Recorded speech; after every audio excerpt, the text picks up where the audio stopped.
hills of Camelot, I will be one with myself again. When I see the hills of Camelot, I will find my heart and my soul again. When I see the hills of Camelot, I will be one with you again. Things that were said a very long time ago, spoken by those who used to live here, spoken by all of you. I wish all of you a very, very good morning. Thank you so much for being here. We usually don't have an actual tradition to start these seminars, these gatherings off, so we're not going to start by tradition today. I just want all of you to know that you are very welcome here. I also want all of you to know that ever since this morning there is a type of nervousness that has crept into my bloodstream. It has to do with the views. Every time I look out of the hotel room window, I see these seas. And instead of seeing the sea as it is today, I see the ocean as it used to be. I see ships sailing by. I see people coming and going. It's a very strange sight to be in two spaces at the same time. Maybe you have the same feeling, because I believe that everybody here already arrived yesterday. Is that right? Yes. Yeah. So how has it been for you arriving here in Camelot? Wonderful. Yeah. Well, we'll be spending a lot of the coming 3 days indoor here, presenting the seminar. But also, I really want you to know that we are planning to take you outside a lot, to walk on the hills. Maybe you have already seen if my where is my orientation? Can anybody find it? Maybe you have already seen that the castle is over there, or at least what used to be the ruins, or is it over there? I can't get my bearings. Where is it? There. Ah, there it is. Yeah. There you can see the ruins of the castle. That's one of the spaces that we're going to be visiting in the coming days. We're also going to go some other places. If you just go down here, you maybe have already done so yesterday, you will see the beach where you will have Merlin's Cave. Those who were here with us in August, I believe it was? June. Already June. It seems like years ago. Yes. Yeah. Those who were here with us in June have visited the Merlin's Cave then, and I will remember very vividly how we took a group of people into the cave. And as we went in, everybody was actually seeing a different thing. Do you remember that? Mm-hmm. And then we came out again, and we took another group of people in, or the group went in again.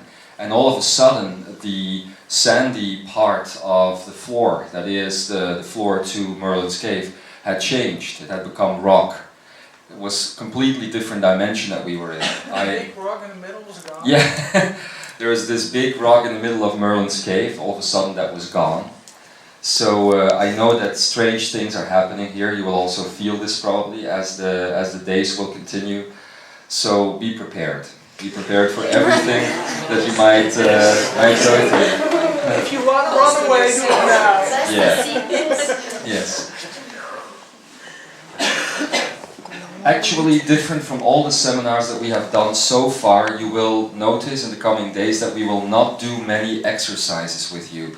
This is not going to be a seminar of practicing exercises and doing all of these things. This is going to be a seminar of finding all parts again within yourself and making sure that these parts are reintegrated once again. But I'm sure that it's going to be a wonderful experience. So once again, from myself, from Ambika here, be welcome, feel welcome. You are home with family, you are home with yourself, and I hope you will find that part of your home that are your old lives as you walk these cliffs in the coming days. Also, I want you to know that there is a group of people here, the Imzaia Fellowship, that will be there for you if you need them. I am no longer going to introduce them to you because you already know them. most of you here. I think there's like a couple of people here that we are seeing now for the first time, but for most of you, you know who these people are. You know that they are very strongly connected to you. If you need anything, just ask them. They will be there. Okay? But before we get going with anything else, I'm going to do a little meditation with you. It's going to be a meditation focusing on sound, on light, and on color. Because we have been, 6 people of the fellowship have been traveling through California in the last few days. Actually, we arrived here only like 10:30 yesterday evening, and because I was already thinking that we might not arrive before the seminar started, but we got here in time. It's been a long journey. I believe we've traveled for about 30 hours to get here again. Long flights, long journey by the car, but we got here. Even if we were interrupted by a police officer before we almost got here, we did get here in the end. We've been traveling through California, going to San Francisco, to Los Angeles, but our ultimate goal for our trip was basically the Mount Shasta. Mount Shasta holds a very special energy as well. It is very closely connected to the space that we are in right now, and the space that we're going to take you to if you are going to do the full 6 days, at least, when we go to Glastonbury. Because those of you who have been following the manifest, you will probably know about Shasaya, Toraya, and Kamalaya, 3 what used to be called dragon energies. We now know better. We know that these energies are not necessarily dragon energies the way you will imagine a dragon, but these are energies of tachyonic photonic service, as they would say. Tachyonic because they basically breach the dimensions, and their energy is coming from the all that is, and photonic because they are made up of light. Here, the space that we are in right now, you will feel the energy of Kamalaya. Kamalaya is a beautiful portal energy that will give you the opportunity to transport to all of those spaces within yourself. So if you feel this come up in the coming hours or in the coming days, just let yourself go. Allow the energy of time and space to transport you into your own time and space, because that is why we are here. We are not here, come together all of us, we are not here to take you on a journey. You are here to create your own journey, and that is what we will do in the coming days. So, we are in the presence of Kamalaya, a portal energy. We are in the presence of Shasaya, that is what we just actually got back from in the Mount Shasta. Beautiful experience, especially this time of year. Yeah, you weren't there. I'm looking at you, yeah, I know. The entire mount is now covered in snow. It's beautiful to see that. Actually, we didn't even make it all the way up because of the bad weather conditions and the bad roads and everything. And then you will also feel the energy of Toraya. Toraya is actually the most closely connected portal energy linked to this planet Earth, and in the coming days we're going to be talking a lot about this. But as I was saying, we went to California, also to Shasta, to meet up with Lee Carroll. Are you aware of Lee Carroll and the work that he is doing? Yeah, the channel for Cryon. Yeah. As we were in San Francisco, we went to 2 Cryon gatherings. One was in Laguna Hills, which is Southern California. Beautiful, beautiful area, but also very weird to be there because the sun is shining, there's palm trees, and then you hear everything all about Christmas. You know, there's like these vans driving around with reindeer on top of them, with lights and everything, ho, ho, ho, and that sort of thing, so that's pretty weird. But then after that we went to San Rafael, which is already a little bit higher up. And there in San Rafael we probably had one of the most intimate and powerful Cryon experiences ever. I've been listening to the Cryon material for years already. And during that channel, Cryon actually said goodbye. You might remember in June, was it right? that we were here with another group of you, of Imzaia, and we went to Mount Michael. I think that was the one to last day of the seminar or something. And in Mount Michael, the energy of Michael itself said goodbye to the earth. Now, this is an angelic energy. Why is it angelic? Because basically it is one of the first light beings to be here on this planet Earth as the planet was taking shape. There's no difference between an angelic energy and your own energy. The only difference is that these angelic presences have been here for a very, very long time. But then again, so have you, all of you. As Michael said goodbye, we all felt the rainbow come in. If you will remember, we were on the beach and we were talking about Michael saying goodbye, and all of a sudden we saw this huge, huge rainbow coming down. Do you remember that? Huge rainbow come down, touched the earth, was there for about 2 minutes and then started going up again. And as we were driving back to Glastonbury, it must have been, we kept on seeing one rainbow after the other, after the other, after the other. It was so beautiful, such a beautiful experience. Now, Cryon is a magnetic energy, also an angelic energy. And as Michael said goodbye all these months ago, so did Cryon now, during that live channel. It was very, very moving for all of us who were there to see Cryon say goodbye. Basically, why? Very simple, because the energy of Earth is shifting so drastically, and these entities as well must go, so that they can shift their energy and come back here. So, if you feel anything go away from you in the coming days, if you might feel your guides, or whatever you call them, your guiding energies that are always around you, if you feel those go away, don't be afraid. It's a very natural process to be alone, sovereign, standing in your own power for a couple of days, maybe even a couple of weeks, depending on the amount of time that is necessary for these energies to shift into the free energy world. If that happens, just let it happen. I know that for Lee Carroll it was quite strange to feel Cryon go away. You might even go to their website, it's cryon.com, it's that simple. And if you go to their store, they have a store online, but in the store you can also find a lot of free stuff. There you can listen to the last 2 channelings that we have now been through, and you can hear Cryon say goodbye, basically. It's a very moving and powerful message right there for you.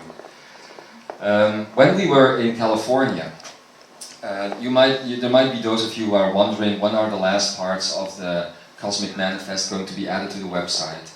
Well, we are working on those. We have actually got all of them now. We still need to find some time, however, to put them online, but we will do that here in the hotel in the coming days, so you can find them there. As we were in California, we brought in 2 Ekarayas, or 2 channelings, one by Ekara himself, who spoke for one last time, or 2 almost last time, almost for the last time, about the grand illusions that we have been working with. Where at the beginning of the Mastering the Grand Illusion series, we got a lot of spirit technical information, as I like to call it, about Akane energy and about the I am, geometry, and about all of those things in the last seminars in Belgium, if I remember correctly. After that, there came a second part to that series, which was, how shall I say, more poetic in nature. Now that very poetic channeling was a very beautiful and moving channeling, or Ekaraya, came in when we were in California. Actually, you haven't had a chance to listen to it. Maybe we will do some evening activities where we will give you the chance to come here and just listen to that channeling in group, because it was a very beautiful channel, or Ekaraya. It was a poetic interpretation of the power of DNA. And what DNA actually is and how it works. I'm going to let you feel that energy. I'm not, because we were just talking about it in the room, I was thinking, shall we just put on that channeling as everybody is here? But that's not the reason why you came to Camelot, of course, not to sit together and start the day listening to a channeling that was already recorded. So I'm going to take you through a meditation that is going to give you the energy of that Ekara that we did. It's going to be about sound, James. It's going to be about light, and it's going to be about color. For that is also what Ekara reminded us all of, that we basically exist in a field of light, a field of sound, and a field of color. And that these are the building blocks of our own DNA. It was about the DNA singing towards one another. It's a very beautiful Ekara. And we're going to let you listen to that tonight. So if you want to be here, just come after work, I almost said. Just come here after dinner, and we will listen to that. Also, as you might have seen in the invitation to this seminar, there is another energy called Solaris. Solaris, who accompanies the Lemuria energy. I'm using a lot of names here, but if there's anything that you don't understand, just raise your hand or talk to one of the fellowship that is here. You will be able to get more information there. But Solaris, we also received a first channeling by Solaris, and that one, well, that's one that's pretty powerful. The energy of Solaris when it came in. You know, I'm used to sitting down, to just close my eyes for a minute, and then after a minute or two, the Ekara starts, the eyes open again, and we can just walk around again as this was happening. Wasn't so for Solaris. Solaris kept me in the chair all the time with my eyes closed, probably because I believe that those who were there, ones of the fellowship, said that if the eyes would have opened, probably beams of light would have come out or something, because it's so effing intense. It's really a very intense channel there. We're also going to give you the chance to listen to that, because Solaris basically announced that which was going to happen at the beginning of next year. You know, we've been dealing with the cosmic or universal manifest for all these months now.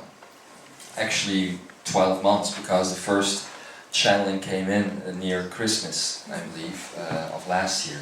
So a year has been completed, and Solaris announced the beginning of next year, which is no longer going to be called the Cosmic Manifest.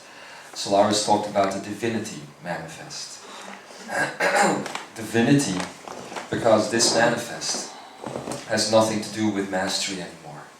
Divinity, because this manifest has nothing to do with growing up anymore.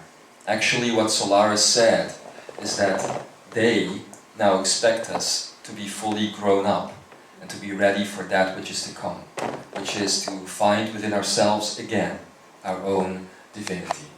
So be ready for a very powerful 2008. You're going to be the first to be listening to these channelings, as we will also bring Solaris in. That's probably going to happen tomorrow, but I don't dare to say these things because then it just switch everything around anyway. But I hope that you'll get a chance to listen to that first channel that we did in California as Solaris was coming in. Again, that was a very powerful message. It was about the shift from mastery into divinity, the shift from potential to choice. And this is basically the most important part of that message. I'm going to tell you this just quickly. You know, we've been learning how to work with all of these potentials, right? And by now you probably know that we have a field of gravity, which is our body, surrounded by a field of geometry, which is vibration and frequency, and surrounded again by a field of magnetics, which is the power of love. But also in the field of magnetics are all of these potentials, right? And we've been listening to channels from all over the world about potentials, how you have thousands and thousands and thousands, maybe even an infinite number of potentials twirling all around you. And we've gotten used to working with these potentials, with just looking at them and making sure that they align so we can walk our path. Now, one of the things that Solaris said, and I'm sure that we're going to be continuing to talk about that in the coming days, is that these potentials are basically going away, as the mental energy, which is linear, that we have known all this time, is also going to go away. So what then is the difference between mastery and divinity. It's very simple. You could say that mastery is about finding the power behind your potentials. But divinity is basically a process of simplification. What Solaris said is that divinity is no longer about all of these millions and millions of potentials. It's about something very, very simple. It's about choice. It's about choosing. So we are shifting from a field of potentials into a field of choice. And that is basically why you are here.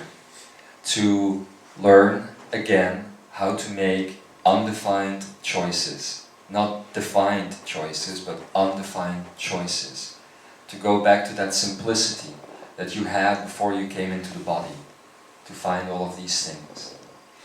And that is what you will see as 2008 is going to begin very soon now. And this is also why we chose this space to close off the Cosmic Manifest. We're going to be talking about that as well soon. But this is one of those magical spaces where timelines connected. We have the timeline of Earth, and we have the timeline of Lemuria, for instance. We have the timeline of Avalon, and all of these other very special universes, I should call them. This space that we are in now, not this room, but the space, the grounds that we are in now, together with Glastonbury, and actually the whole of England, is one of those spaces where timelines collided, where they became one. The timeline of Earth and the timeline of Avalon. In Avalon, or in the connection with Avalon, we were given the chance to let go of our dramas. But actually what happened is that we intensified our dramas. I know that most of you will probably have seen The Mists of Avalon, you will have seen those books, and although they are mostly based on story and not on real fact, you will remember that there is so much drama that went with these lives. The King Arthur life, the Guinevere life, the Lancelot life, everybody knows about these people, and everybody knows about the intense dramas that used to play out. So, as Avalon gave us that first option to go back to a much more simple state, and humanity actually chose to be not ready for that yet, an entirely new process of many years took place, we are now again at that point where timelines will blend together, will become one. And we have the chance to really let go of our dramas. But letting go of our dramas is also letting go of our mind. This is a Meaning of Life seminar. I know that many of you who are here now went through those seminars and they were very intense.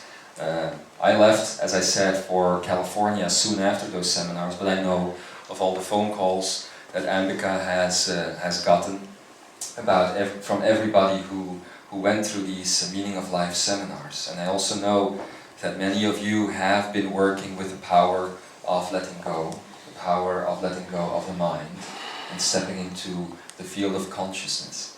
Although these seminars or these coming days are not going to be about letting go of the mind again, we are going to start, probably already after the first meditation that we're going to be doing soon, with the final chapter of the Mastering the Grand Illusion series.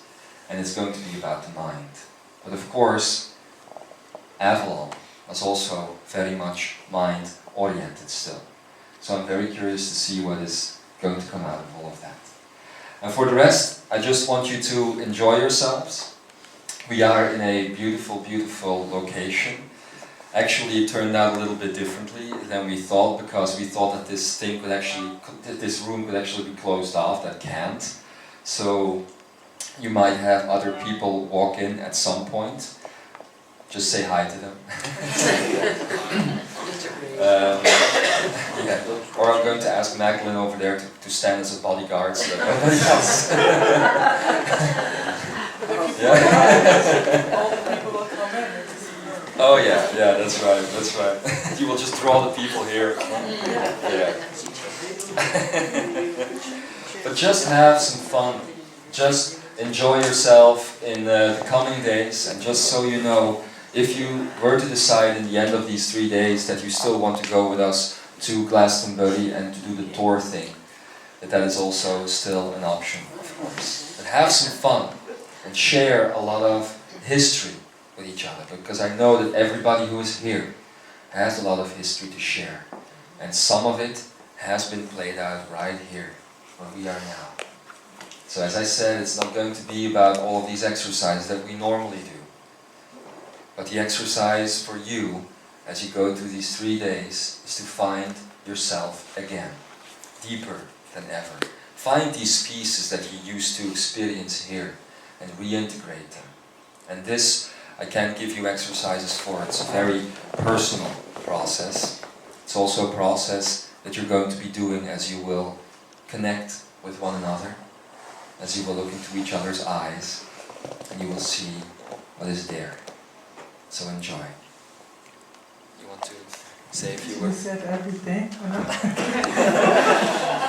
I always. Yes, you always do that. I just wanted to add, feel like a queen, feel like a king, and that's what you are. Can I also feel like a queen? Can I feel like a queen too? If you want. Yes, of course. Okay, yeah. That's fine. Let's start. Okay. Does anybody have a question before we get going? No? Okay, let's just get going then. James? Oh, I just want to introduce those of you who haven't met him yet, James Lumley, who is going to be channeling our music in the coming days. It's wonderful to be working together, as I can bring in the words, he's bringing in the sounds, the music. That's always very lovely. So we're going to do that now. I'm going to ask you, just take a deep breath.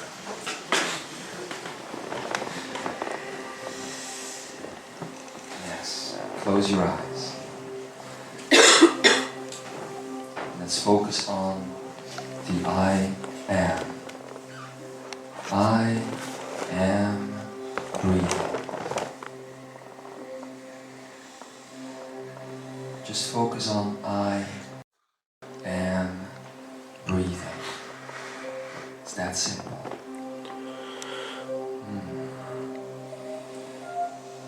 And as you breathe in,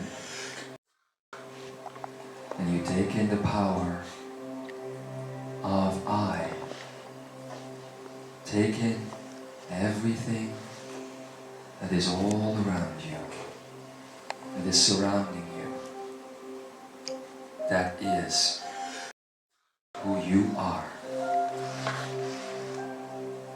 But also understand that as you breathe in, you don't need to take anything in. It's already there, you see. You are a constant source of energy. You are that you are that you are. So just be aware of that. And send out that light. And as you do the second part of the breathing out, focus on the am. Be aware that you are creating everything around you. So I'm just going to take you through that now for a couple of times.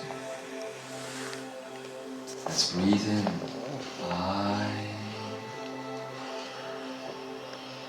And get ready to breathe out. And. I. Am. I am. Continue breathing. We are here with family, loved ones, people, aspects of you that you have known throughout time and throughout space. Each of us carry a unique set of colors. I'm going to focus on those colors now. I'm not going to show you the colors. I'm going to ask you to let your colors come through, whatever they are. Maybe it's gold, pure white, rose quartz or green. Just let them come in. Keep focusing on the I am breathing. I am breathing.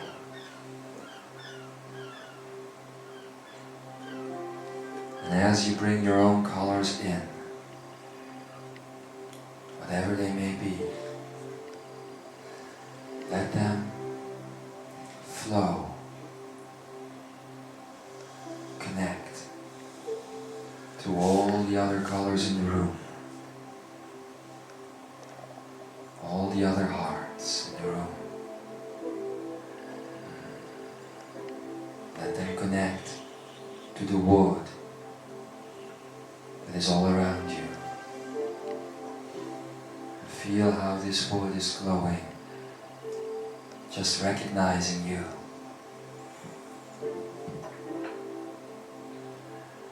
And let them go into the earth. You feel what happens there when you bring your colors into the earth. There is a welcome. Welcome.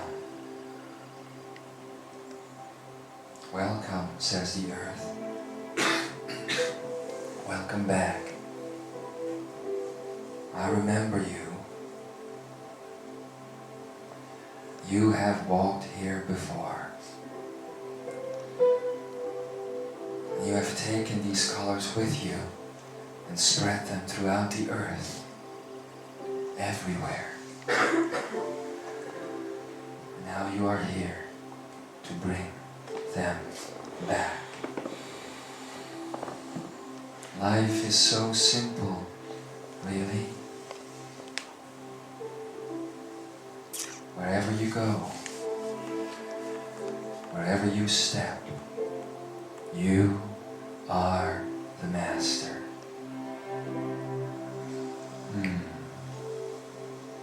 You feel that mastery? Children of the earth, you feel why you came here. You feel why you are born into this planet again and again and again. Every single time, taking with you a piece of heaven and bringing it here. You are here to assist the earth as you have assisted all these other planets in their process of maturity, becoming mature. And as you grow up, so does the planet. So put these colors now into the earth. Just let it happen. Just let it happen. Maybe you are not used to working like this, experiencing this. You are in a safe place. Family surrounds you. And as your colors blend with the ground underneath your feet, I'm going to ask you to invite your guides to come in. Something is happening here. Are you aware of this? Your guides, those that you have seen as these unseen forces, They're sitting all around you. They're not just these things, you know. I want you to know that your guides are the people, aspects of those people that are sitting all around you now. Maybe you want to connect to them, you can. Reach out a hand if you want, or don't. If you want to, just reach out your hand to the person sitting next to you. Keep your eyes closed. Feel what this does to you.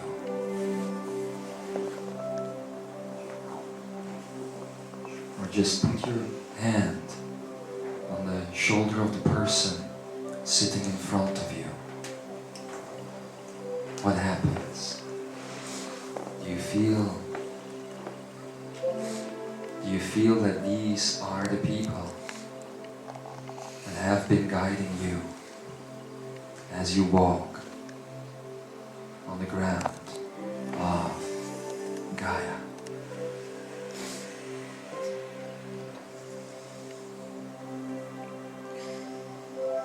And with the colors come the lights. For these colors would mean nothing if they aren't powered up by the light that is within you. So bring the light into it now. That golden light. It's not pure white, is it? There's a golden aspect to it. That's the divinity, right there. That's the divinity. And in that gold, reflections of rainbow. All those colors powered up by the golden light. Let it flow through this room and touch all the people. Let it touch the wood. Let it touch the stone in this room. Let it touch the metal, anything. Bring in that light and send it into the earth. Send it into the earth.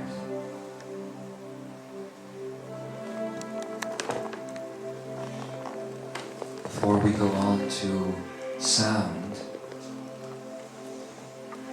we're going to do a little exercise in the power of the moment.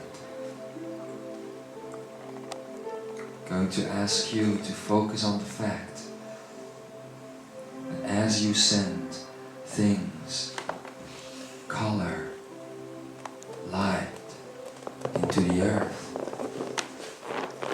that you are basically sending it into yourselves.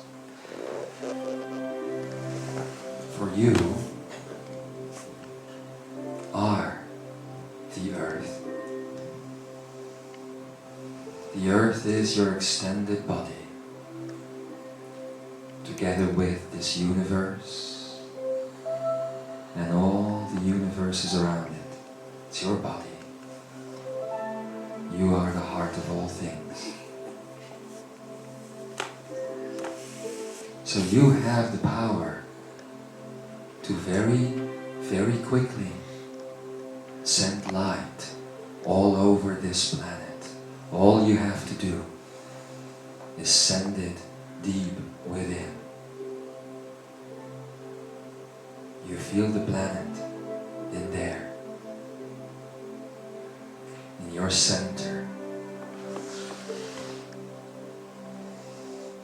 You feel it.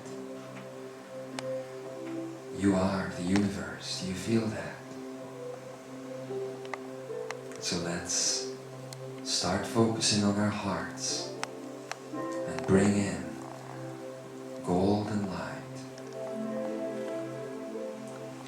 It's becoming bigger. It's filling up your entire body. And as it does,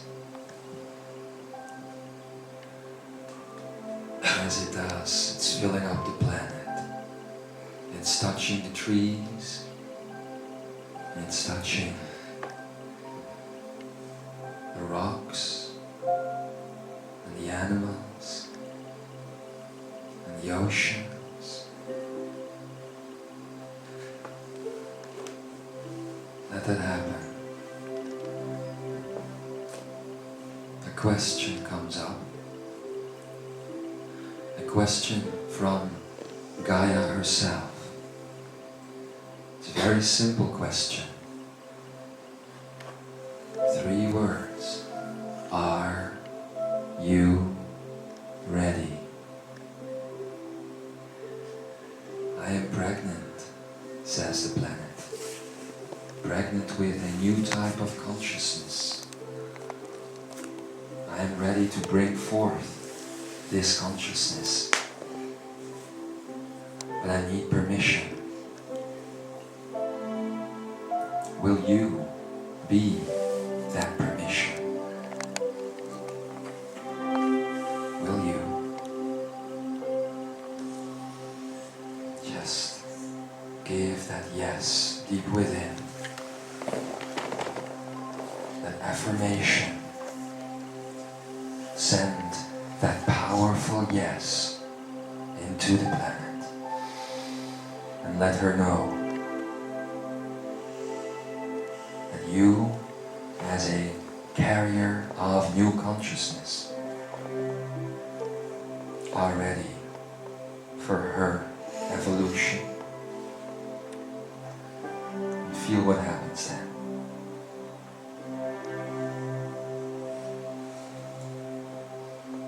Feel what happens. You feel the joy being reflected back at you. Thank you. Thank you, says Gaia. Thank you. I offer you nature, the beauty of my trees, of all my life. And I, Gaia, want to remind you that you are my artists. You are the sculptors of the sky. And you have done such a good job.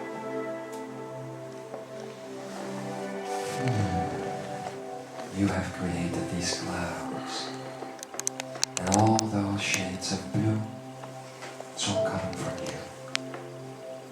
Do you remember being the artist that created all of this? And then, when you finished with the sky, you created the land.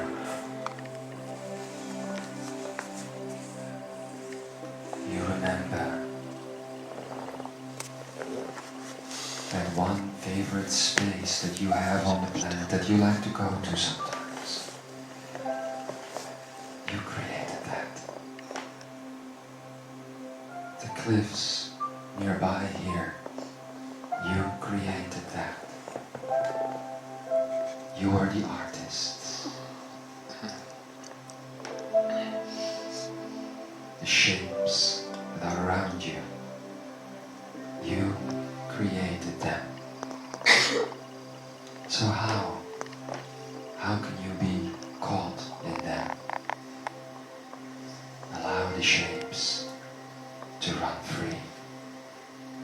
Allow the shapes to be what they want to be. Allow that to happen, just for a minute. And see that. How the earth can be. See what can happen if you just trust Gaia.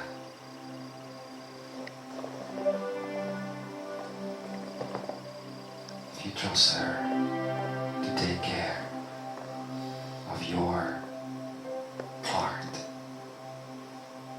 of your creation.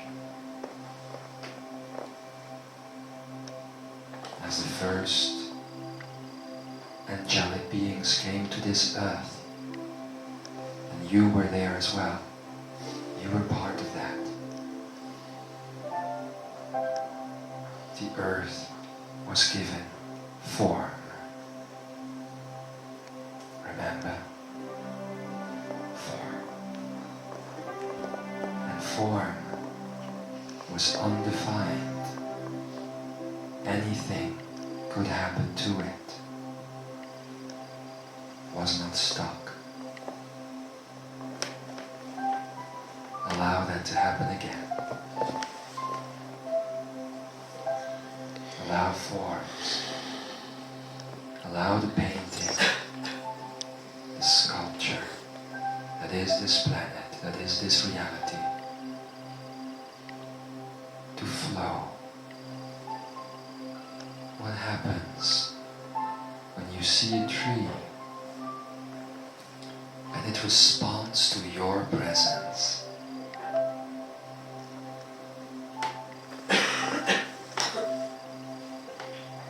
For this, my children,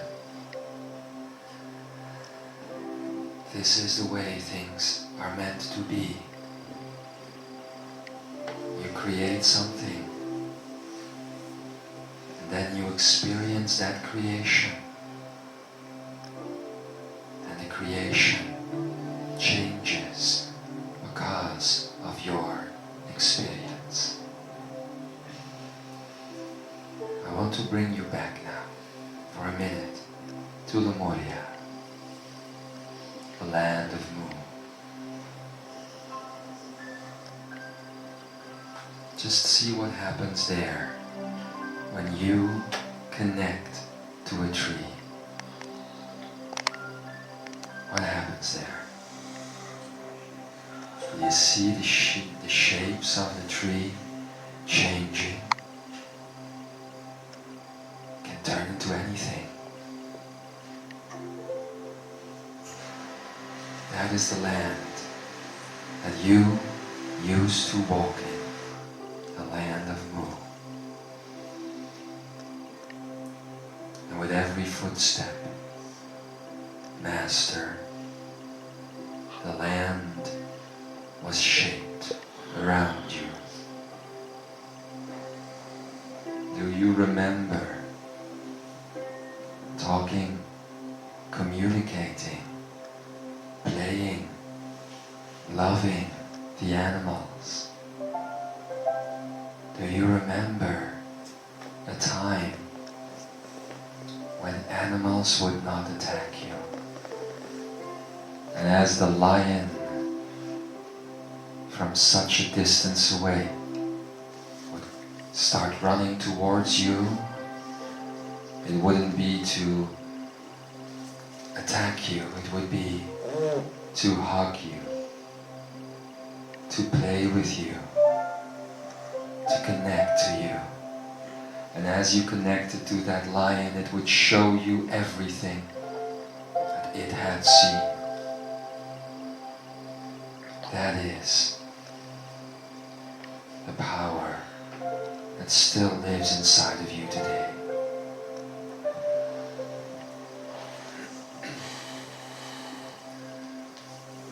So put some light into that. Put some color into that.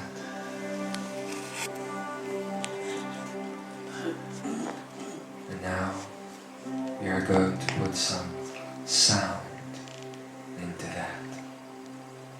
Sound is vibration, you see. Everything around you is based on vibration. So I want you to hold that vision now, that vision of Earth, that vision of Earth taking shape as you walk on it. It's a natural state. It's a natural state. We're going to reactivate that type of Earth, alright? And we're going to do it by focusing on the simple sounds of the O, the Ah, the E, and the I. The I that will create the I am all around you. So let's begin. Take a deep breath.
See what that does.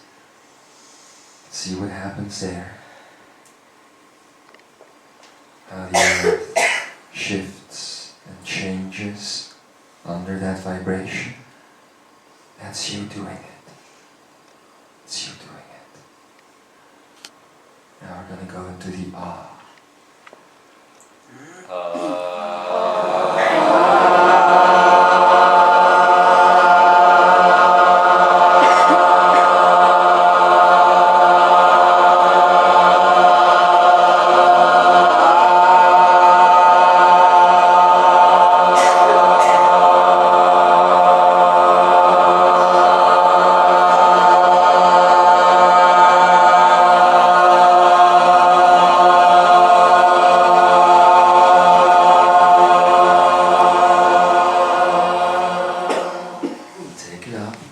Take it up into the higher Ah.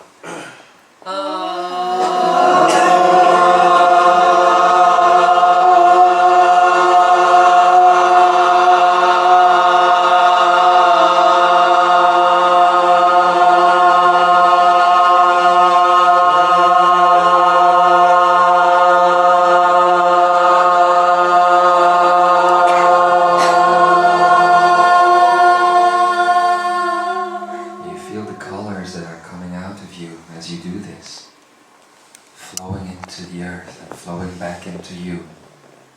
Let's take it up into the E.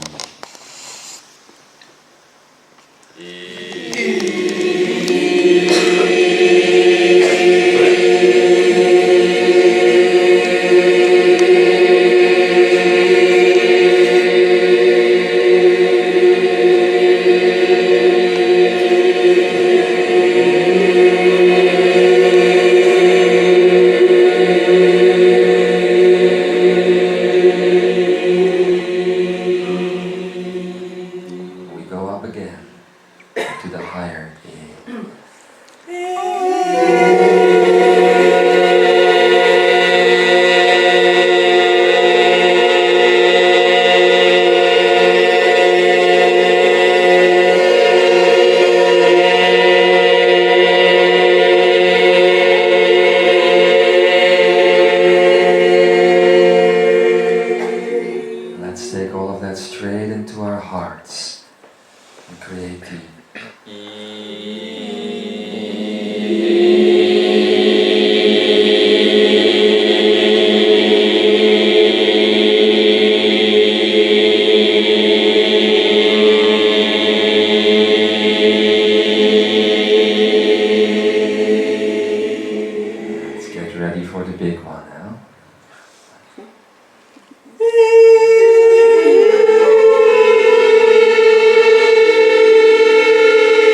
Stay in this moment. Stay in this moment. And all the sound that you just created. And all the light and that color. Feel what that is doing to your DNA. It's activating your DNA. It's activating your DNA. Sound, music builds up again. And your DNA starts to sing.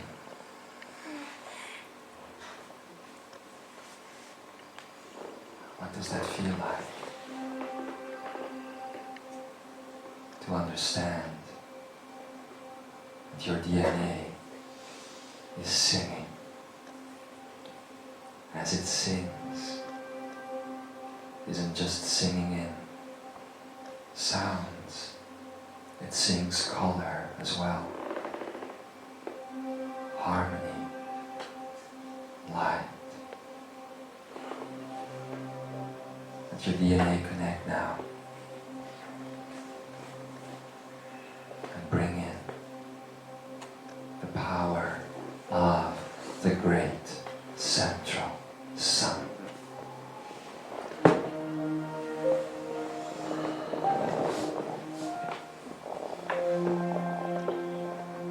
What happens to the elements?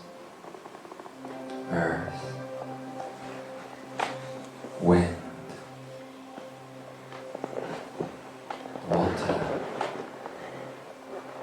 fire. You see there's a fifth? The fifth one? That's you. That's your DNA. That's your consciousness. You are the fifth element, and the fifth element shall be love. You are the fifth element, and the fifth element shall be joy. You are the fifth element, and the fifth element shall be freedom. And so it is.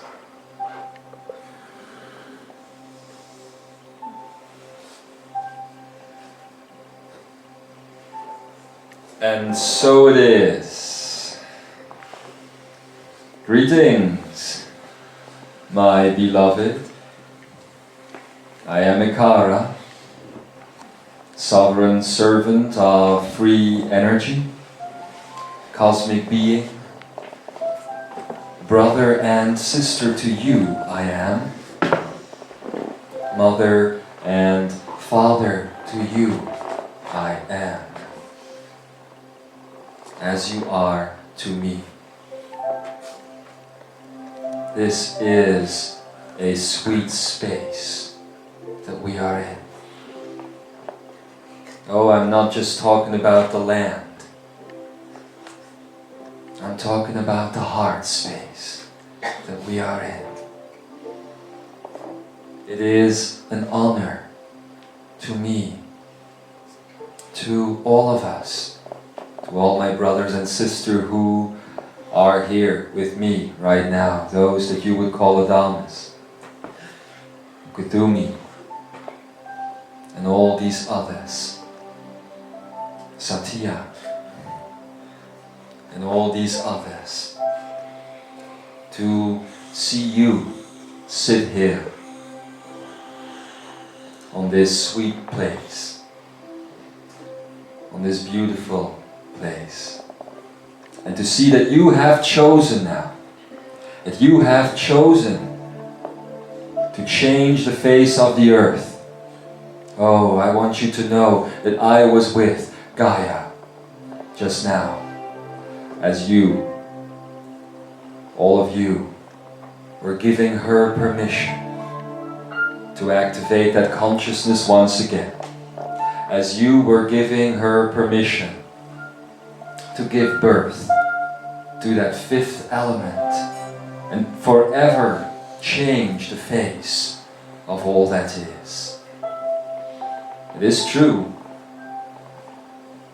that at a certain point, and that point is now, there won't be just the elements of earth and water and sky and fire. There will be a fifth born into the planet. That is consciousness. It is divinity. Why? It's very simple. The great shift is this, dear Master. The great shift is this. That the human being walking on this planet Earth will no longer be a force of destruction, but that it will be again a force of creation. Just like the earth and the sky and the element of water and the element of fire has been a force of creation, so too can consciousness be a force of creation. And this is what you are manifesting.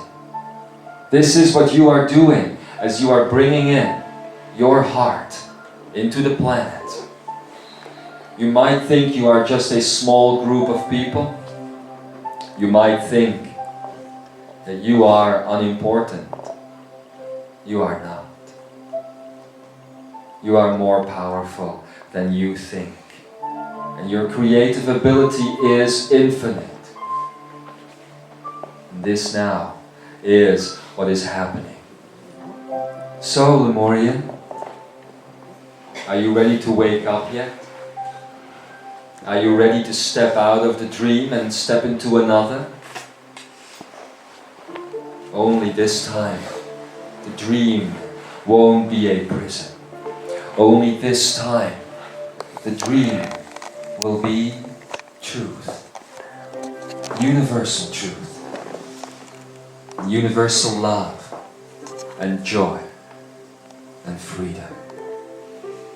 That is the power of the dream that lives within all of you. I just had to get up and stand here in between you. I just wanted to feel what you are feeling. I wanted to be there as you activate the fifth element, probably for the very first time in hundreds of years. Another element come into this world with the power to create reality, no longer having to seal itself off because of danger. And it is true that the human being has endangered this earth. It is true. It is true that the human being has brought this earth, Gaia, to the brink of destruction, yes. But it hasn't happened, has it? It was built in, you know. It was built into the paradigm that the earth might destroy itself because of human consciousness, which wouldn't be ready. But that hasn't occurred. So, Lemuria, here you are, at the beginning of the fifth cycle. Yes, the fifth cycle. Of course, they can't really be numbered. It's not that you step through cycle 1 and then cycle 2 and then cycle 3 and then cycle 4 and then 5. They are all blended together. They are all part of each other.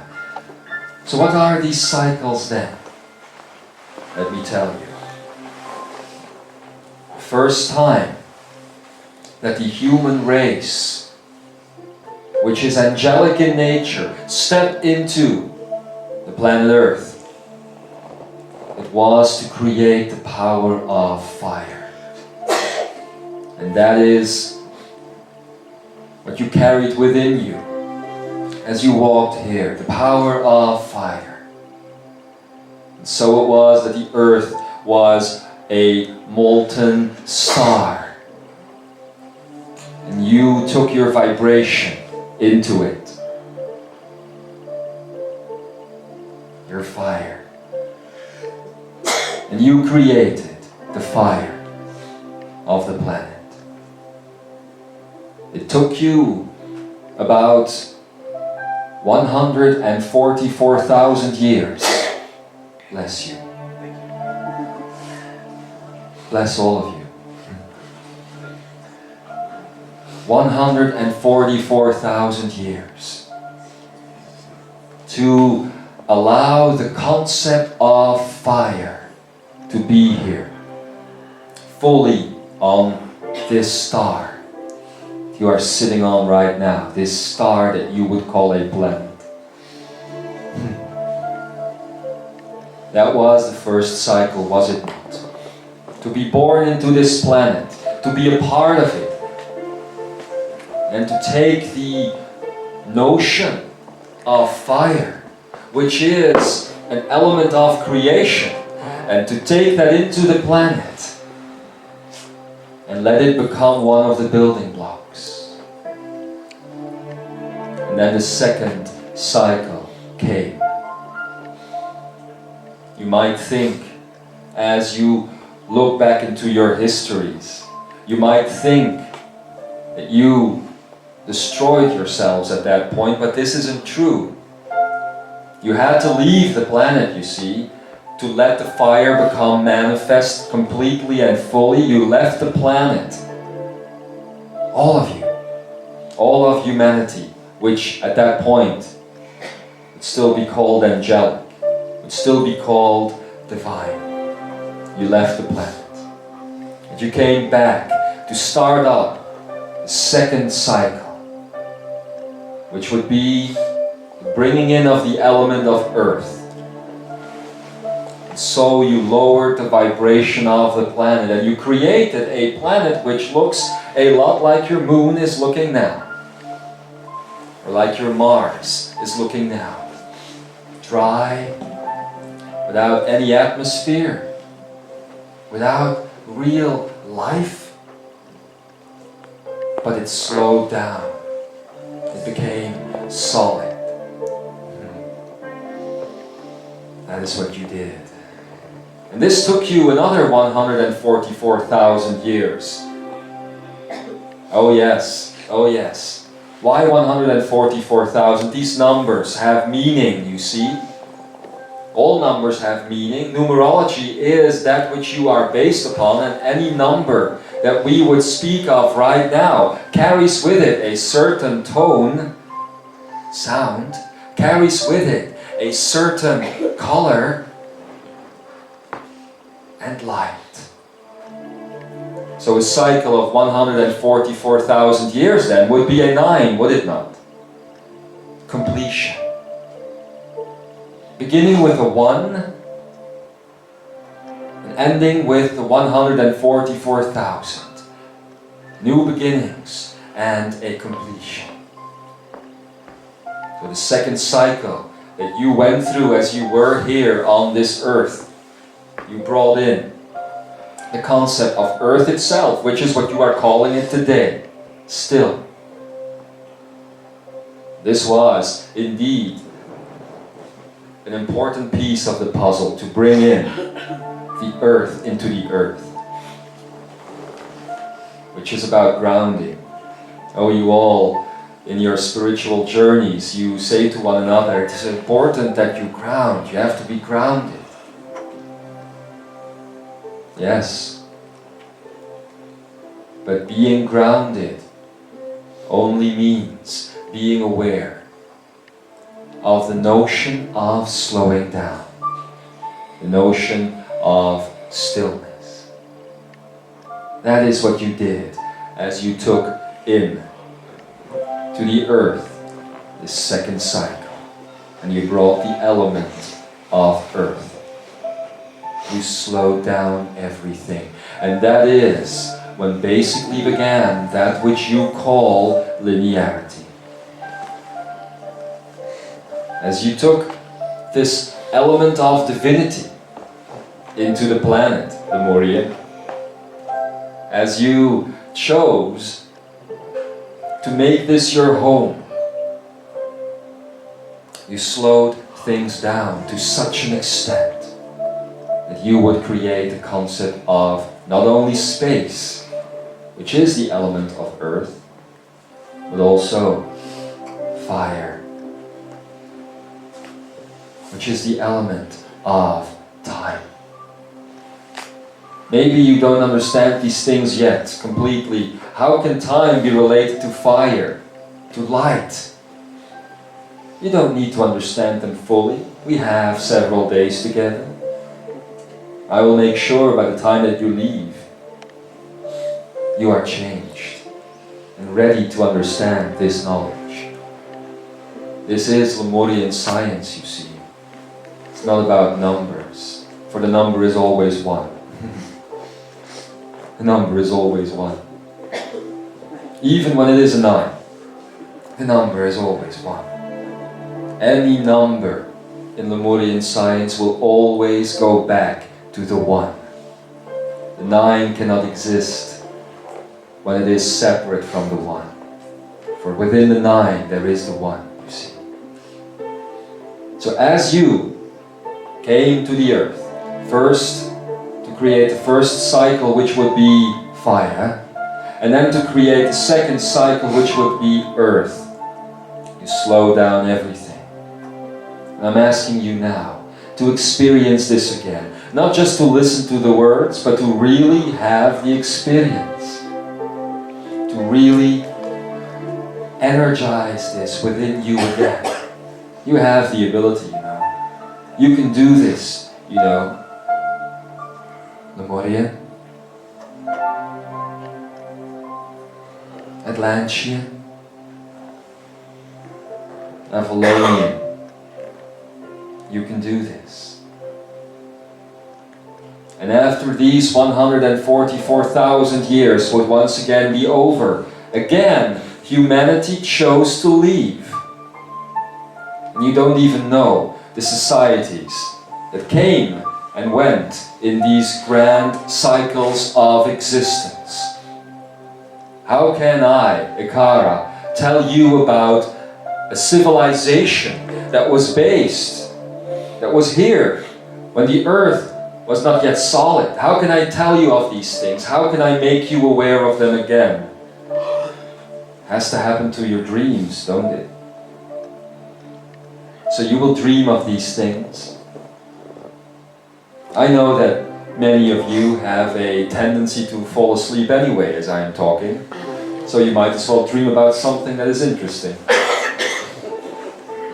Right? Should you happen to remain awake during this Ekaria, oh, then you will dream at night. And you will dream at night. But I will tell you one thing. If you dream dreams of truth, which are part of your own history, even if you don't remember them, you will wake up fully energized. So that is how you can recognize a dream based on truth instead of fear. You wake up energized. You wake up ready. Ready to create again. And then, as you left the earth again, and these are the magnetic pole shifts that took place. As you left the earth again you prepared yourself to come back in. And you took another attribute, another aspect of the divinity. At that time, you took water, the element of water. And the seas were created. And you lived within the seas. You built societies within the water. Do you remember that, Lemuria? Do you remember being born into the water and living there? energizing that space and giving that present to Gaia. It's a third cycle. And you did it again for 144,000 years, which to me and to so many others would be the blink of an eye. One moment you're there, and then you're gone, and then you're back again. You might think that when you die, and when you choose to leave the planet, that you go back to this space that you call home, the divine center of all things. It's not true. Let me tell you this. You only do this as a oneness. You must understand these principles now because they will become very important to you in the coming year. As humanity chooses to be on the planet, and as you choose then to step away from the planet as a person, a personality, you don't go back into the great central sun. You just reincarnate again and again and again. If humanity as a whole leaves, you do it in totality, you see. You never do it just one after the other. You do it in totality. And you do it once every 144,000 years. That's the amount of time that you stay on the planet and work with the same paradigm. Work with the same energy. Do you understand this? And that's amazing to see you do that.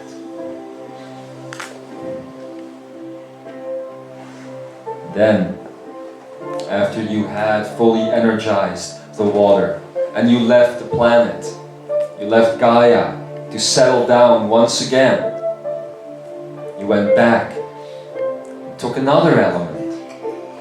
You took the element of sky this time, the element of air. And so you came back here, ready for what you thought was going to be a full experience. For now there were these elements of light or fire, and air, and water, and earth. And so you built civilizations again. The first one that you built was Lemuria. And you walked around, very close to the shape, the form that you have today. The human form, although your body at that time was still based on a hologram of light, not on matter, as you have it today. And then, that civilization had to go and make space for another, Atlantis. Now we'll talk about this in a minute. There is an important message waiting for you here about Atlantis. And so, you created another after Atlantis. It is this one that you are sitting in right now. I'm talking about the major ones. I'm not talking about the little ones. There were times when you had small experiments happen on this earth in these 144,000 years. I'm just talking about the three major ones now. Let's call this modern society, Western society. That is what it is. You ended up westernizing the entire planet, did you not? Shaman, Lemuria. And so, at the end of this fourth cycle you have come, you would think that humanity would be ready yet again to leave the planet in what your scripture knows as ascension. It's It's the moment when humanity decides to leave en masse, to allow the earth to fill up with all the experience based on the element that you brought in then. Let's just say that it was air this last time around. You know that air is the element of E, and you know that it is in the head chakra, that the E takes place in. This is why you have been in your head so long. Civilization after civilization after civilization, you have been thinking thoughts, because that is what this element of air is all about. However, in Lemuria you still remember that these thoughts had a certain power of creative ability, and that they had the chance to be undefined. This Western civilization that you have now, you have forgotten about this, and you define thought after thought after thought. I'm going to come back to that as well. So, you would think, wouldn't you, that now that this cycle of 144,000 years is once again complete, humanity would leave en masse, ascending back to the great central sun, and what lies beyond that. It's not going to happen that way. For a year now, those that you have called the Cosmic 12, and so many others, have spoken about a process of ascension. Ascension. And it is happening right now on this planet Earth. So as a new cycle begins, as you are preparing to bring into the earth a new element of divinity, which is consciousness, you have decided this time to stay. Or should I say, the earth has decided to let you stay. For Gaia knows that there is an opportunity here. Gaia knows that if you can manifest walking around with not just 4 elements within you, but 5, without leaving and coming back, that the process will be sped up.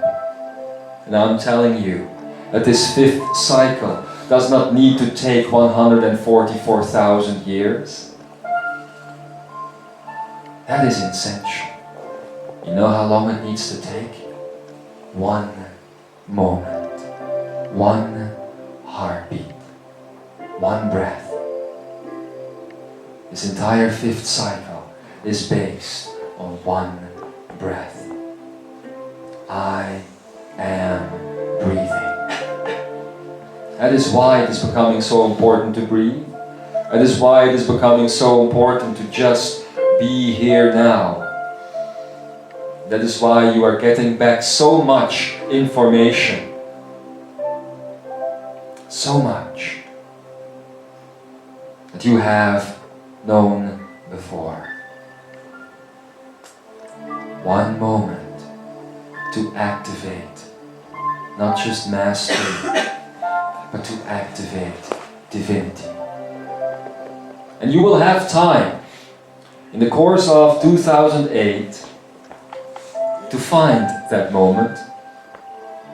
Is that truly what this entire year is going to be about, Ekara? To find a moment? Yes? That's all you need to do. Isn't that easy? To just find within you that 1 moment of ascension where you activate and bring together all of these elements. Number 1, number 2, number 3, number 4, and now number 5, consciousness. To just blend these things together and to activate within you the full source of divinity. That is why very soon I will be accompanied by Solaris, which basically is the central sun of central suns. But this is what you are bringing in as your divinity re-emerges within you once again. You bring in the center of all things, the heart of all things, and now the planet is ready for it. It's ready to carry that magnitude. It's ready to carry that power. And believe me when I say, this is not the first time that you have done this. 11 times before you have done this. This is the 12th. And this is the final one. I cannot tell you what lies behind this. I cannot tell you how things will be when this is done, because they will be free, you see, free. Anything can happen really at that point. But you will walk on this planet in mastery. And the trees will once again sing your name. And they will once again show you your colors, as the leaves will know who you are. As the roots will be filled up with your energy, and that will be the life force flowing through the tree. Won't be necessary to have the cycle of life and death then, will it? If you have this eternal energy life force flowing through all things. So, beloved Lemuria, this then would be a completion taking place. But before you are ready to do that, I must bring you now a message about the mind. Oh God, there he is again. Yes. Hello. A message about the mind, but in a different way than we have done before. Before you can step into this fully, you must understand something about the mind. And it's very simple. This is it. Are you ready? It's not going to go away. And this is what you need to learn. How can you, who have worked with the power of consciousness coming into you, now understand this, that the mind will always be present? Well, it is in the sentence itself. The mind will always be present. The consciousness, however, will always be now. So it is then the mind that is creating the present in the power of the now, which is consciousness. And this is what the Lemuria knew. That the mind is a, let's call it a translation device. So what I must give you now is a message that shall be called the free energy mind. It's going to be a long one. So if you want to pee, you better do it now. The free energy mind. You have taught yourselves, and we have helped you in these teachings, that you need to redefine the way you look at the mind. But what has happened to the Imzaia, what has happened to many others on the planet, they have started to hate the mind, to see it as this negative thing. And that was necessary. It was necessary for all of you to see the mind as this negative thing, to get away from its grip. But the mind, in essence, in all neutrality, isn't that negative. You know this. It is basically, as I said before, a translation or a translator for consciousness to come in. So how now must you start looking at this concept. You see, and this happens a lot on your planet.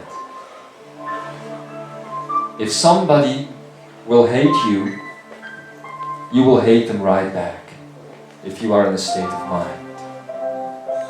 If there is a type of racism on the planet, you will create hatred back towards those who would be racist. Now, you could say that the mind is racist. It didn't want to coexist with consciousness. And that had to do with Atlantis. And again, I ask you to wait and be patient. I'm going to take you back to what happened there in just a moment. So if the mind separated itself from consciousness now, and if it did indeed create this separation, and those that would have to get out of the mind would have to do the exact opposite, would they not? They would have to separate themselves from the mind again. And this is what you have done in the course of 2007, as you stepped into your mastery. You have separated yourselves again from the mind, and you have begun to see the mind as this thing, this negative thing, ugly, clingy, needy. And that was necessary. Hee hee. And now, I'm here to tell you that there is a way to reintegrate all of it. That is what your 3 days are going to be about. Reintegrating all of it. Must give you comfort now that you know what the 3 days are going to be about.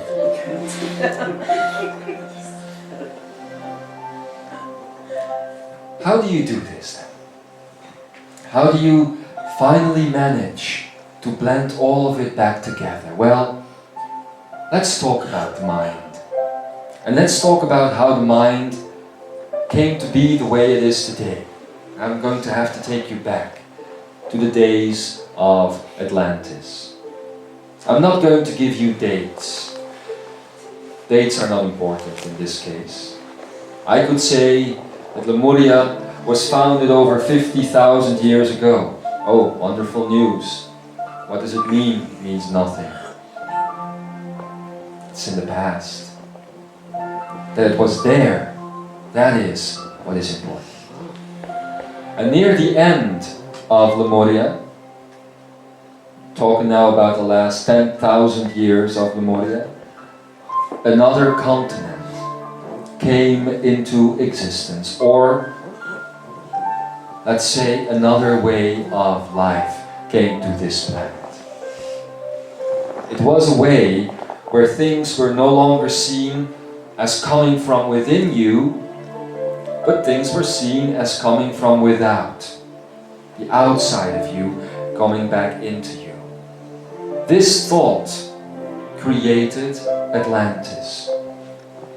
That it would be possible that things weren't just coming from the inside out, but that things could also be coming from the outside in. It's a totally different, reversed way of looking at reality, is it not? That thought created Atlantis. And so, a race of beings stood up that in the end, after a couple of thousand years, would forget that they are the source and the heart of all things. They would forget it completely. There would be a little memory left, however, but it would be buried so deep in a little seed that you are now calling the Akene. What you have done in 2007 is to give this seed water again. The water of consciousness, so that it again can start to grow. You understand this? This society that you are in today, let's call it Western society again, is a direct result of Atlantis. It might have destroyed itself 3 times, Atlantis did. And then you could say this society that you are in now is a 4th manifestation of Atlantis. Only you are no longer calling it that. However, those in power that would rather know that you don't know that they are in power for real, they still remember and they still read the Atlantean scripture. They are those that you would call the Illuminati. They still know about the Atlantean scripture and they still follow it to the letter today, to make you believe that everything is coming from the outside of you. That's Atlantis. So right near the end of Atlantis, or I should say the end of Lemuria, I'm sorry, this continent came to be, Atlantis. And with it came the notion of mind. The mind is born, at least the way you know it today, when you fully believe that things are coming from the outside of you and they need to come within. Mind and the concept of need are basically the same concept. Mind is always looking for the next thing, you see, to fill itself up. It's always looking for the next part to complete itself.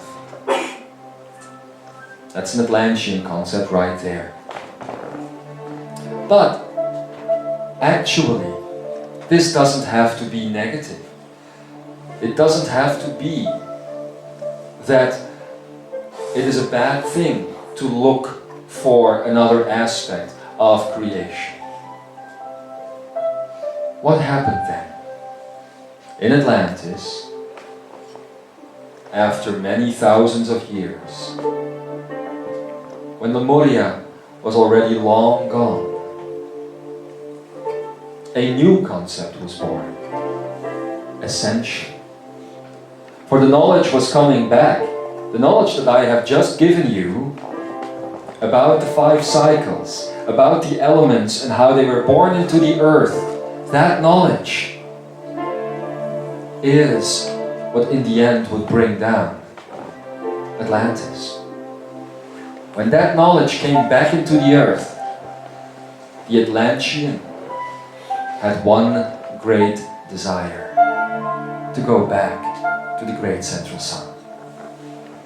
At first, they believed they were doing good, you see. It was a good motivation to go back to the center of divinity. And you would say that this is indeed a good motivation. What they forgot was that the center of divinity was within, not on the outside. So a small group, actually, about, let's say, 1/5 of the Atlantean civilization, started focusing on going back to the center of divinity and seeing that center on the outside of them rather than the inside. And they began a spiritual journey. A spiritual journey that would, in the end, take them away from all that was around them. And as they learned more and more things about the nature of the universe and about the way things really are, and the things that they learned were based on truth, they started separating themselves further and further and further from the rest of Atlantis. And they started seeing the rest of Atlantis, the other Atlanteans, as a lesser evolved race. And they turned it into a slave race. So there you have it, 1/5 of a civilization seeing themselves better than all the rest of the planet. Is this not what you have done, white man? Is this not the same way? Seeing yourselves as better than the Indian, better than the African. It's the same process all over again, and it could have gone in the same direction, only it didn't this time. This time, the insights came quicker. Gaia helped you there to bring the insights.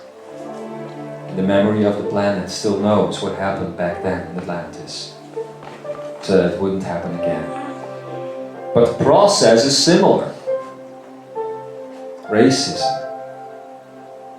The spiritually evolved Atlantean was kind of biased, racist towards the other ones, who didn't have a full set of activated DNA, who didn't fully comprehend who they were, who couldn't just scan a person with a thought, who couldn't just materialize things in front of them if they had the need to do so.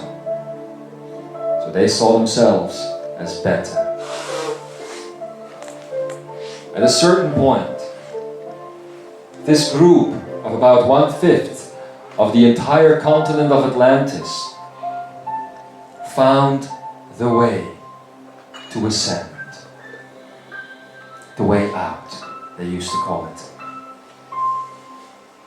And so, instead of sharing that way with all the others, they chose to keep it for themselves and to do it. And so it happened that a group of about 2 billion beings, that was 1/5 of Atlantis back then, 2 billion beings chose to leave the planet and let the other ones stay, leave them behind. And they did. The ascension happened, and as such, a rupture was born. A rupture in human consciousness. For consciousness, which is one, could not understand this principle, could not understand that the one would suddenly become two, that there would be one who would be fully immersed in the great central sun, and then another aspect of itself, a two, that would be still here on the planet. You know now how these cycles go, and you know that humanity ascends en masse, fully and completely, or it doesn't ascend at all. That's the way it works. And those who have gone before you, my beloved Lemurians, those like myself, or like Adamus, and others, even when the ascension process happens, we chose to stay here and to make it our own sovereign service to you, to give you all the information that is necessary to do it yourselves. The Atlantean didn't do that. So the rupture came. And this is how the mind was born. Now what is the energy of mind based on then? I'm going to tell you something that you don't like. It is based on these 2 billion beings, parts of God also. The energy of mind is nothing more or nothing less than the joint force of 2 billion ascended beings. Are you still following? Do you understand what this means? This means that now you know where the thoughts are coming from. I have told you that the thoughts that the mind creates aren't coming from you. I've told you that these things come inside of you and create the patterning that you know as conditional life. They are coming from these 2 billion Atlanteans that ascended back then and ruptured themselves away from the rest. You are the ones sitting here now that stayed behind. So please, I am asking you to let go of your guilt about Atlantis. You are not the ones that created the rupture. You were part of the slave race back then. Do you understand this? All of those that stayed behind were part of that slave race. And from that race, the Western civilization grew, the Western human. When this ascension of the 1/5 of the Atlantean race happened, great fires, great tsunamis, great earthquakes, etc. came to the planet and basically destroyed Atlantis. The survivors, which are you, created society anew. And at first, a telepathic link was still there, you see, between the ascended ones and those that stayed behind, that were left behind, I should say. But in time, it was forgotten that this is basically a type of communication, that thoughts are telepathic communication between those Atlanteans that went and those that stayed. So your thoughts are literally coming from a collection of 2 billion beings who got stuck in the translation device, so to speak. For you see, it is impossible to go away. It is impossible to create full separation. That cannot be done. How could it? There is only one. So the illusion of separation can be created, yes. And that is what happened. You are being fed thoughts by those who went away then. So what then is the free energy mind? It's very simple. It's about one word. And I'll tell you the word, Lemuria. It's about forgiveness. The way to heal the mind is forgiveness. And I have incarnated on this planet before, calling myself Jeshua ben Joseph, talking about forgiveness. I have been here as Kuan Yin, talking about compassion and forgiveness. I have been here as Krishna, talking about forgiveness. And I have been here as Arthur, talking about reblending the mind and the heart, forgiveness.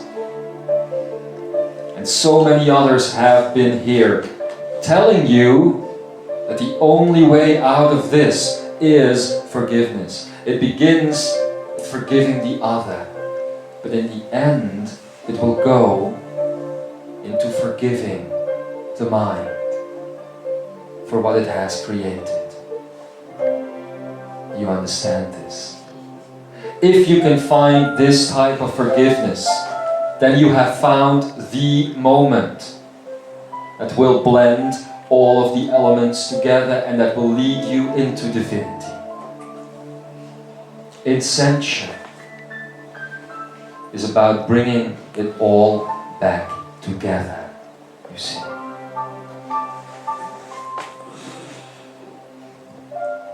You need to forgive what was done to you. You need to forgive the mind, for it is a reflection of those that try to tear themselves away from you. And you might be hurt still that this was done to you. It has shown up time and time and time again in that which you call Western civilization. You have seen a section of the people that made up your civilization either trying to separate itself, or you have seen them destroyed, like the Jew was destroyed by the Hitler, or like the African was nearly destroyed, or like the Indian was almost fully destroyed. This is a pattern that keeps happening again and again and again on this planet, and I'm telling you it will happen again unless you heal it. The way to heal it is forgiveness.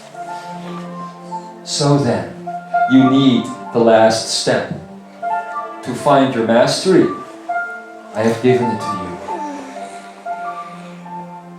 It's that simple. What will happen if you do indeed end up forgiving what was done to you so long ago? The mind will be still again. A stillness will be born again. The mind will become this tool to create from the consciousness of now the present moment again. And there will be no more past, and there will be no more future. Only the present moment, infinitely present, infinitely available, infinite power. If this is done, if this forgiveness is manifested from your soul, from your hearts, you will see that this means bringing the fifth element into Gaia. This is what she is waiting for. For you see, consciousness never holds a grudge. Hit me, and I will show you my other cheek. For I know no pain. I will have no grudge because of the fact that you might have hit me. For how can I suffer pain if my cheek and the hand that might hit me are not separate? It's like saying I'm using my left eye to hit my right eye. How am I going to do that? It's impossible. They are part of the same one. You see? So basically, this entire cosmic manifest, and there are still a couple of messages to come before we end it, in a couple of days, is all boiling down to forgiveness. What an interesting concept. In order to forgive the mind, which will make it free energy again, which will undefine it, you first have to find all the aspects in you that you are still holding a grudge towards. You don't particularly like yourselves in your space that you call the personality or the identity. You're saying that you are too fat or too thin, too smart, too stupid, too whatever. Always something going on with the personality, something that is not working correctly, and either it be a disease, or it be your level of intelligence, or it be that your body might seem ugly to you, or your deeds from the past might have a problem there. Whatever it is, everybody who is still on this planet today and is in form today holds a grudge towards him or herself somewhere. Now you might think that this isn't true for you. Think again. You will find it. Just stand in front of the mirror for 5 minutes. You will find what you don't like about yourself. You need to forgive that. And when you have found that forgiveness for yourself, then you need to start forgiving your brothers and your sisters. Begin with those that have pained you, that have hurt you, that have brought you down. How do you forgive them? By bringing them up. It's that simple.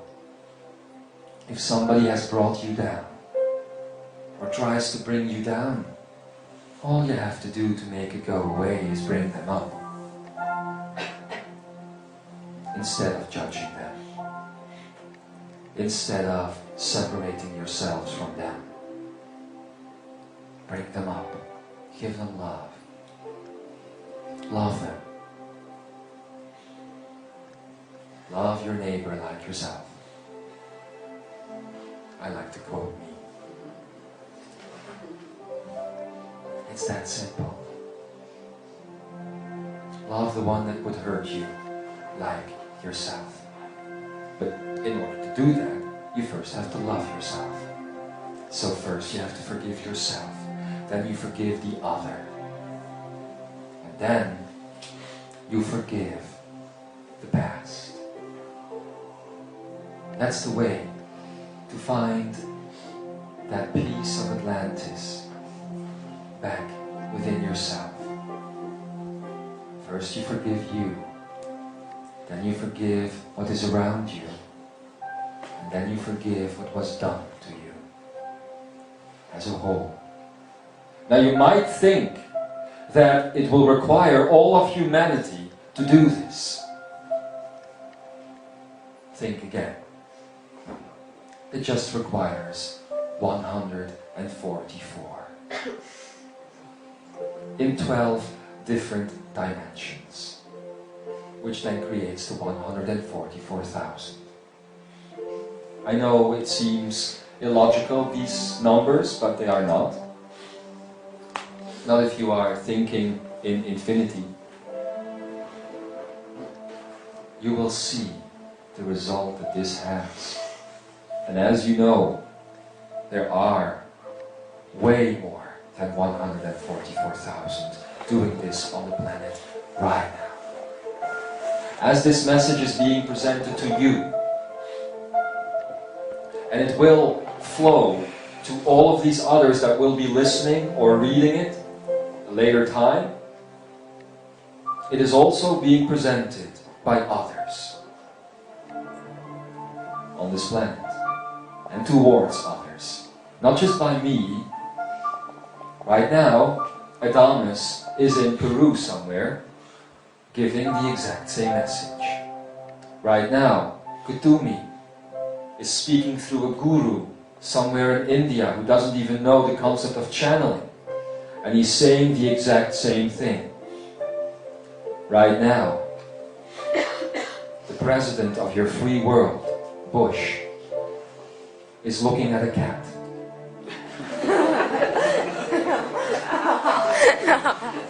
And the cat is channeling. Meow.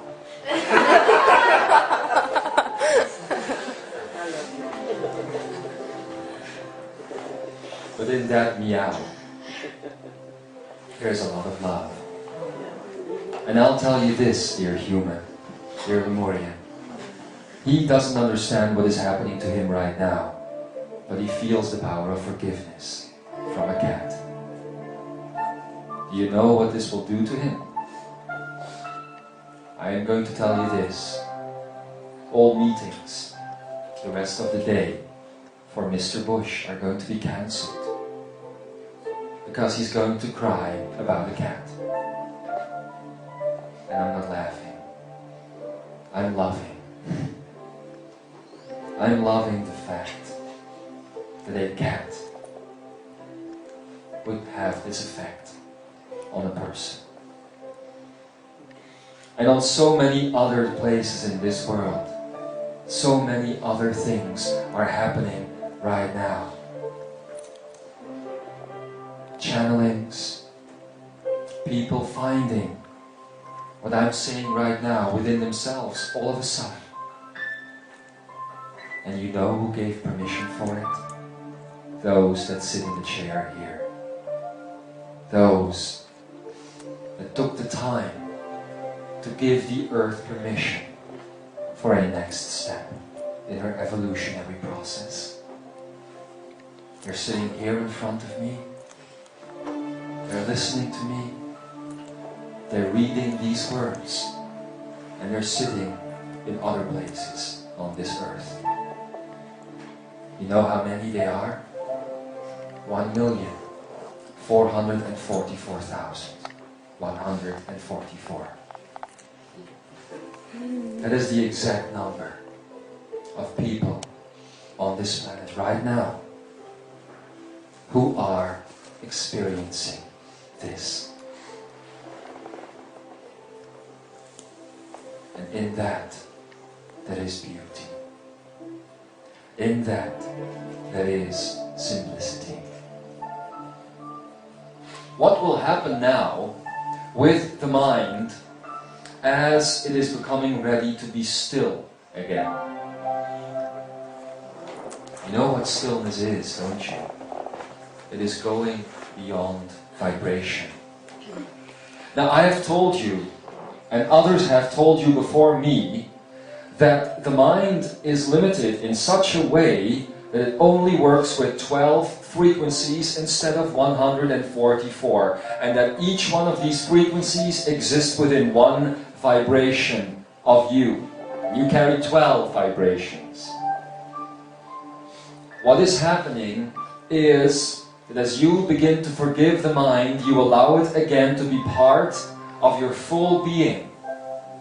So you're going to bring the mind into a set of 144 frequencies instead of 12.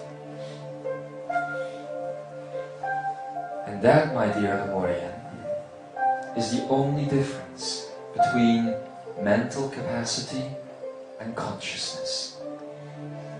Consciousness exists on 144 strands of DNA or 144 frequencies, no matter what you want to call it. The mind is a compressed version of this, being allowed to exist only within 12 instead of 144. And then within that 12 there is even a separation, as you know that your DNA strands are only 2 biologically speaking. So this is where the entire cosmic manifest and so many other types of information on the planet today are leading you now. This one simple moment of forgiveness. All the knowledge, everything that you thought you had to memorize, think again. You don't have to memorize anything. All we did as we were bringing in all this cosmic information was to lead you to a place where you would be ready to forgive. Isn't that what love does? Isn't that what animals are doing on this planet? Isn't that what you are doing on this planet? That is why you have experienced this month of December now as a moment of integration. A month of integration. It's still going on. And I'm telling you, it will probably still go on for a week or two. And December is going to be over. And you're going to step into the final portal of ascension, which is going to be January, beginning on the 1st, bless you again, and ending on the 28th. as that happens, you will find your stillness. I have told you that you would have a moment where all of your guides, all of them, will appear to be gone from you. It's going to happen in January. All of them will be gone in just a moment. All of it. That which you have called Ascended Master, that which you have called Guide, it will appear to be gone completely. Wiped away.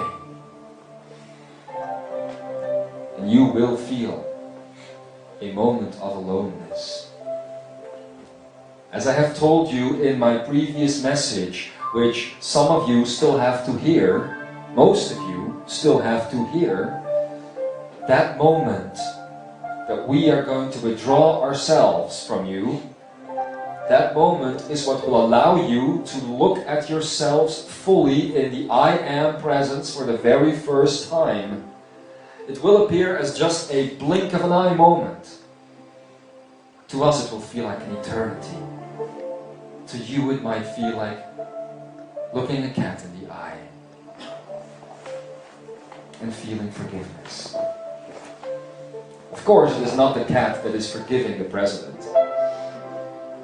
It is the cat that is allowing the president to see the I Am reflected back towards him. That moment comes first for him because we want to bless him and we want to love him and honor him.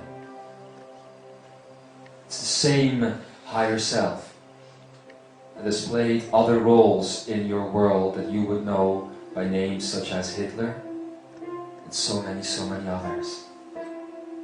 It is the same higher self of that angelic being that you would name Lucifer. It is the higher self of an angelic being that we indeed bless, that we indeed love. For how would it be possible to create forgiveness if the events that took place on this earth hadn't? You might look at the Second World War and you might think that this World War was a negative event. You might think that the 9/11 event was a negative event. It wasn't. It wasn't. It allowed you to become discontent with the way things were going. And it allowed you to grow. To stop looking at the materialistic things around you and to start looking deep within. You were here, some of you were here on this planet when the Second World War took place. And afterwards you said, never again. We will prevent this type of event from happening again. And then 9/11 came. And then you said, never again. What these things did, confront you with yourselves. Is this the world I want to live in? You asked yourselves. And the answer, dear Lemurian, that came back was, no way. No way. I don't want to live like this. I can do better. And then you started to discover again the power of creation. It began very simple with films about creating your day. Hooray. And it turned into something bigger. Because you are becoming aware that you are creating the moment. This moment is being created by me sitting here, but also by you listening. We are creating it together. Understand this? So, now you know what to do with the mind and how to bring it into free energy. Now you know that you are at the edge of a new cycle of existence, inception on this planet Earth. And it will last for a moment of infinity. Now you know what this entire thing that you call the planets, that you call the universe, that you call the cosmos, has been about. Bringing the 5 attributes of divinity into what you call the field of experience. To experience them fully, so that God might know God. So that God, which is you, could separate itself in all of its little attributes. It is what you would do if you were to choose to separate all your likes and all your dislikes, everything that you are and that you are not, every thought that you've ever had, every moment that you've ever had, to separate them into little pieces of you, little versions of yourself. To begin an experiment. What would happen if all of these pieces interacted with each other?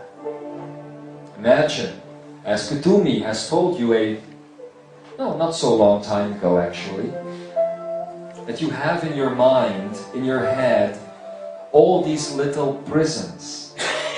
That is you trapped inside of a moment where you defined yourself every single time. Remember? Remember how the color purple was used by Adamus to allow you to melt the prison walls away. This is what is happening en masse. The prison walls that are separating you from each other are melting away. It's that simple. So God is blending with God again. And that is love. That happens when you love. That is the emotion, or should I say the feeling of love happening to you, happening with you. And you felt this, even conditional love. Conditional love you have felt for one person or the other. The only difference between conditional love and universal love is that you think that you are feeling love for a person, a being, an object, a situation, while it is happening for everything at once.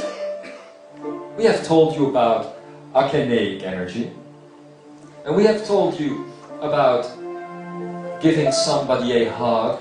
That person might die later on, and you might feel a loss because you think you will never experience the feeling of love that you felt in their hug. Remember? Then I told you, akenaic energy, a moment of divinity flows through the entire timeline, back and forth. So that love is always available. What conditional love does is make you believe you are feeling it for something or someone separate from you, while in fact you are feeling it for yourself. While in fact you are feeling it for all things around you. The mind has made you believe in its limitedness of 12 frequencies that you are feeling it for an aspect of reality. You are feeling it for the entirety of reality, however. Blessed is the human who loves all things, beginning with him or herself. And I spoke that sentence in love for that being that you call Cryon. That is the one that greets you when you go back into the waiting room of life. And that is the one who sends you on your way when you step back into life. And I wanted to use this sentence because I know that he, she now is in a space that feels much like separation. As I told you in my last message, we too, that you would call the Ascended Masters, have taken on a type of personality in the last few years, especially as we communicated with you. You needed these traits on us. You needed to be able to love Kutumi just a little bit better than Adonis. Or the other way around, I'm being told. You needed to do this so that you could start to really feel neutrality. Now you must begin to understand that these traits that were put upon us, on me or anyone else, are just traits, attributes, created by the mind as you try to interpret and experience that which from our point of neutrality we were trying to communicate with you. Listen to the other messages right there. I'm not going to try and explain myself completely again. I'm going to say this one last thing, however. Universal love. How to get to it? How to get to that forgiveness that you can find in the center of that universal love? It's very simple and it has to do with neutrality. Once you realize that neutrality is not about being zero, but that you realize that neutrality is about three things. It's about light, it's about color, and it's about sound. You believe in your body because you think that your body is made up of a certain ray of light. You believe in your body because you think your body is made up of a certain color or a certain sound, while at the same time, actually, it is about the full spectrum. Neutrality is allowing the full spectrum of sound, color, and light to be emitted again from your body. And that is what you did when you were just a little child, when you were just born. And that is why people melt away when they see a baby on their arms or in somebody else's arms. It is simply because they are still emitting the full spectrum of light and sound and color. And they're reminding you that you are that also. They're reminding you that you are complete totality also. So find that within yourselves, Lemurian. Find that totality, and you will find universal love.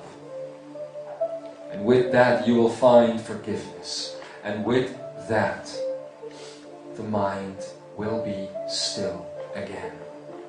A tool to create your reality again. Nothing more. Nothing less. Also. That is where you are headed.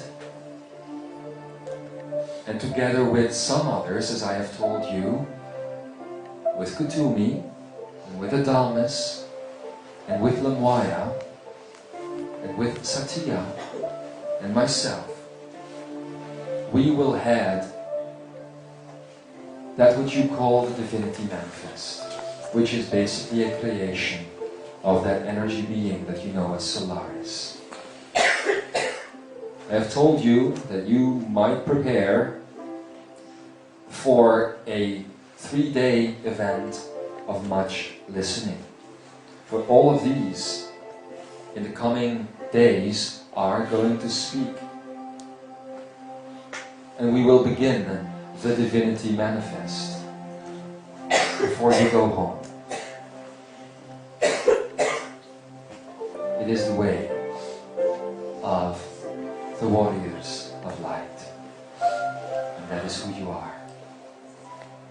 It is my deep, deep honor and that of all the others, that we may be the ones who went first into this process of ascension, and that we may be the ones to remind you of who you are, and that we may be the ones to remind you how to go there yet again. It is our great, great honor. We are your sovereign servants, and we will always continue to be so. You are dearly loved. I'm going to finish this message not because I want to, but because at some point I will have to. It's the problem of 3D at this point, isn't it? It isn't yet infinite. Otherwise we could sit here in the eternity of this moment. That is our normal manner for experience. Just sitting in the eternity of each moment. That is also divinity. But for right now, I guess, I will have to find a cat. Or a dog. Or a horse. Or a dolphin. Or a whale. Or a turtle. To look you in the eye and find within you that moment of infinity. You are loved, you are blessed, you are wise. Always remember that. And you are each other. And you are very close to the beginning of something completely new. It's not just in those who would sit here and would listen to this that know this. It is in every human being right now. Everybody, even if they believe in these types of messages, this concept of channeling, even if they believe in this or they don't, somewhere in their reality will be the sign that things are changing greatly. That is why we have always told you not to push this information onto others, for they will find it in their own right. You are simply the ambassadors of a free energy of non-definition. Carry this proudly. Carry it boldly. And know that you and I will always carry each other. See you later. Lemuria. So it is.